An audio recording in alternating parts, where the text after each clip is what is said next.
Hello guys, welcome back to ASR class. तो आज हम डिस्कस करेंगे इसमें जंतुओं में हॉर्मोन्स। तो सबसे पहले हम बात करेंगे ये हॉर्मोन्स क्या होता है। ठीक है, तो ये जो हॉर्मोन्स है ये अंतःस्रावी ग्रंथियों का एक भाग होता है। ठीक है, अंतःस्रावी ग्रंथियों जब होती हैं उन्हीं का क्या है, उन्हीं ग्रंथियों का भाग होता है जो हमारे शरीर में नियंत्रण एवं नियमन का दूसरा भाग होता है। ये क्या करती हैं, जो हमारे शरीर के अंदर कुछ क्रियाएं होती हैं उनको नियंत्रित करती हैं, उनको क्या करती हैं, कंट्रोल एंड कोऑर्डिनेशन का काम कौन करता है, अंतःस्रावी ग्रंथियां। ठीक है, अभी अंतःस्रावी ग्रंथियां जो होती हैं जिसे अंतःस्रावी तंत्र कहते हैं, ये एक सिस्टम होता है। अंतःस्रावी ग्रंथियों का क्या होता है, एक सिस्टम होता है। ठीक है, तो हमने इससे पहले पढ़ा था क्या है, ये एक अंतःस्रावी ग्रंथियां हैं जो हमारे शरीर में क्या कर रही है, नियंत्रण एवं नियमन का दूसरा भाग होते हैं, जिसे हम क्या कहते हैं, अंतःस्रावी तंत्र कहते हैं। भाई हमने पढ़ा था एक तो अंतःस्रावी ग्रंथियां जो है ये क्या कर रही हैं, हमारे शरीर को नियंत्रित एवं नियमन कर रही है, कंट्रोल एंड कोऑर्डिनेट कर रही है। लेकिन हमने इससे पहले पढ़ा था, ठीक है, नर्वस सिस्टम में हमने पढ़ा था सेंट्रल नर्वस सिस्टम और पेरिफेरल नर्वस सिस्टम, हमारा मस्तिष्क था। तो एक तो वो कर रहा था हमारे शरीर को कंट्रोल, और एक क्या कर रहे हैं, जो अंतःस्रावी ग्रंथियां हैं वो भी क्या करती हैं, हमारे शरीर में होने वाली क्रियाओं को नियंत्रित एवं नियमन करने का कार्य करती हैं। अब हम पढ़ेंगे अंतःस्रावी ग्रंथियां कितनी होती हैं शरीर के अंदर, जंतुओं के शरीर के अंदर। हम भी एक जंतु हैं, ठीक है। तो जंतुओं के शरीर के अंदर अंतःस्रावी ग्रंथियां कितनी होती हैं, तो जो क्लास 10th का सिलेबस है उसमें ये दे रखी हैं 6, वैसे तो और ज्यादा भी होती हैं, हम 6 के बारे में डिस्कस करेंगे। तो सबसे पहले हम देखेंगे एंडोक्राइन ग्लैंड कितने प्रकार की होती हैं, ग्रंथियों की बात करेंगे। तो इसमें जो ग्रंथि होती हैं 6 टाइप की होती हैं, 6 प्रकार की होती हैं। पहली कौन सी है, एड्रिनल ग्रंथि, थायराइड ग्रंथि, पिट्यूटरी ग्रंथि, वर्सन, अंडाशय, अग्नाशय। तो ये सारी क्या है, ग्रंथि। और इन ग्रंथियों से कुछ हॉर्मोन्स रिलीज होते हैं, कुछ हॉर्मोन्स निकलते हैं, तो उनको क्या कहते हैं, उनका अलग अलग नाम है। जैसे हमारा एड्रिनल ग्रंथि है, एड्रिनल ग्रंथि से कौन सा हॉर्मोन्स निकलता है, एड्रीनलिन हॉर्मोन्स।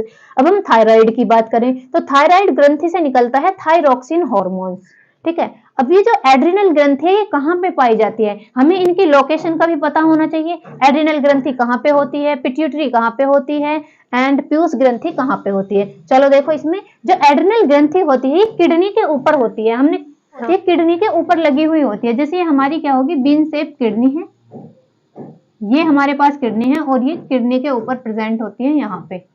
ठीक है, तो एड्रिनल ग्रंथि कहाँ पे प्रेजेंट होती है, इसकी लोकेशन क्या है, किडनी के ऊपर होती है। ठीक है, ये जो हॉर्मोन्स हैं, ये जो सारे के सारे हॉर्मोन्स हैं, ये डायरेक्ट ब्लड में क्या कर दिए जाते हैं, छोड़ दिए जाते हैं, किसके द्वारा, ग्रंथियों के द्वारा।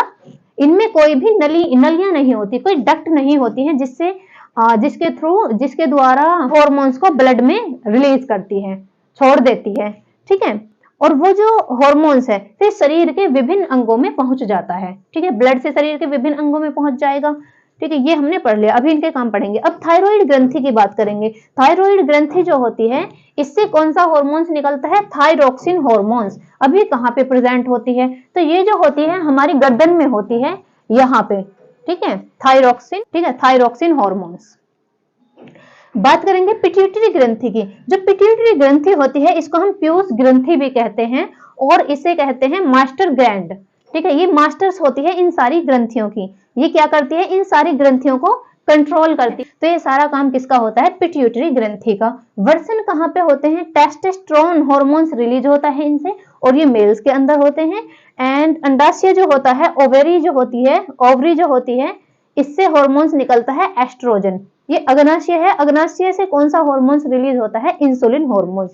अब हम इनके कार्य पढ़ेंगे, इनका काम क्या क्या है, अलग अलग काम पढ़ेंगे। तो सबसे पहले आ जाओ यहाँ पे, तो इसका कार्य क्या है, एड्रिनलिन हॉर्मोन्स का कार्य क्या है, यह मुख्य रूप से हृदय व लक्ष्य अंगों पर कार्य करता है। जो हमारा हार्ट होता है उस पर और उससे जो रिलेटेड लक्ष्य अंग होते हैं उन पर कार्य करता है, उससे संबंधित जो अंग होते हैं, पेशियां होती हैं, ऊतक होते हैं, उन पर कार्य करता है कौन, एड्रिनलिन हॉर्मोन्स। अगर हम इसके उदाहरण की बात करें तो दिल की जो धड़कन होती है, दिल की धड़कनों का तेज हो जाना जब क्या होता है, जो पाचन तंत्र है हमारा, डाइजेस्टिव सिस्टम है, और जो हमारी त्वचा है, त्वचा वाली जो रुधिर कोशिकाएं हैं, उनके पास जो पेशियां हैं, छोटी छोटी पेशियां हैं, तो वो क्या क्या क्या करती हैं, वो सिकुड़ जाती हैं। छोटी छोटी पेशियां क्या करती हैं, सिकुड़ जाती हैं, और सिकुड़ने के बाद ये क्या करती हैं, लक्ष्य अंगों तक ऑक्सीजन को भेजने का काम करती हैं। और जो हमारा डायफ्राम होती हैं और पसलियां होती हैं, उनके बीच भी संकुचन होता है। संकुचन होने के बाद जो ऑक्सीजन होती है उसको भी लक्ष्य अंगों तक भेज दिया जाता है। तो इस पर सभी अनुक्रियाएं क्या करती हैं, जंतु के शरीर को इन सभी स्थितियों से निपटने के लिए क्या करती हैं, तैयार करती हैं। ठीक है, तो एड्रेनलिन हॉर्मोन्स का काम क्या हो जाएगा, कहीं पे डर पैदा करना। ठीक है, डर पैदा करना, डर से भागना। बात करेंगे हम थायराइड ग्रंथि की। थायराइड ग्रंथि क्या होती है, ये थायरोक्सिन हॉर्मोन्स रिलीज करती है। थायराइड ग्रंथि से कौन सा हार्मोन्स निकलता है, थायरोक्सिन। ये कहाँ पे होती है, गर्दन में होती है, यहाँ पे सामने की तरफ थायराइड एक तितली के आकार की होती है थायराइड ग्रंथि। तो इससे क्या होता है, इसका कार्य क्या होता है, शरीर की वृद्धि के लिए उपापचय का हमारे शरीर में नियंत्रण करना। जैसे कार्बोहाइड्रेट, प्रोटीन, वसा, इन सब का क्या करना, उपापचय करना शरीर की वृद्धि के लिए। अगर किसी व्यक्ति के अंदर थायरोक्सिन हार्मोन्स की कमी हो जाए तो उसके अंदर क्या हो जाता है, ग्वाइटर रोग हो जाता है, और ये होता है आयोडीन की कमी से।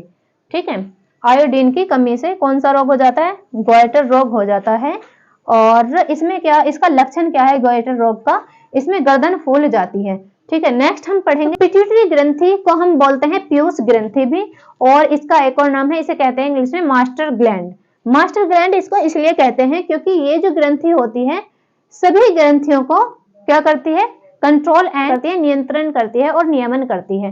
ये कहाँ पे प्रेजेंट होती है, जो पिट्यूटरी ग्लैंड होती है यहाँ पे प्रेजेंट होती है, दोनों आंखों के बीच में। ठीक है, थोड़ी सी ऊपर। तो इसका काम क्या होता है, इससे जो निकलता है वृद्धि हार्मोन्स निकलता है।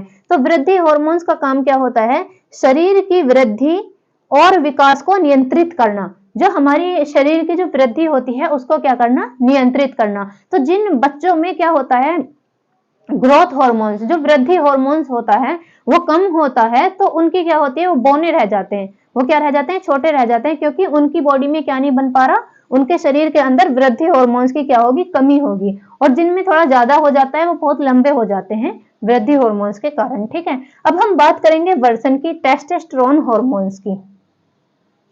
तो ये टेस्टोस्टेरोन हार्मोन्स जो होता है मेल के अंदर पाया जाता है, और ये क्या करता है, शुक्राणुओं की संख्या को नियंत्रित करना इसका काम होता है। ठीक है, वर्सन का। और ये है फिर अंडाशय एस्ट्रोजन। एस्ट्रोजन क्या होता है, ये एक ओवरी होती है, ओवरी से कौन सा हार्मोन्स रिलीज होता है, एस्ट्रोजन। तो इसका काम होता है मादा लैंगिक अंगों का विकास। व अब नेक्स्ट पढ़ेंगे हम, तो इसमें क्या है, अग्नाशय रिलीज करता है इंसुलिन हार्मोन। जो अग्नाशय है वो कौन सा हार्मोन रिलीज करता है, इंसुलिन हार्मोन्स। तो इसका काम क्या होता है, रक्त में शर्करा स्तर का नियमन करना। जो हमारा ब्लड होता है, जो हमारा रक्त होता है, उसके अंदर जो शर्करा होती है, जो शुगर होती है, उसका नियंत्रण करना। ना तो ज्यादा होनी चाहिए और ना ही कम होनी चाहिए। अगर कम होगी तो तब भी प्रॉब्लम्स होगी, अगर ज्यादा हो जाएगी तब भी प्रॉब्लम्स होगी। तो ये किससे सिक्रेट होता है, अग्नाशय से।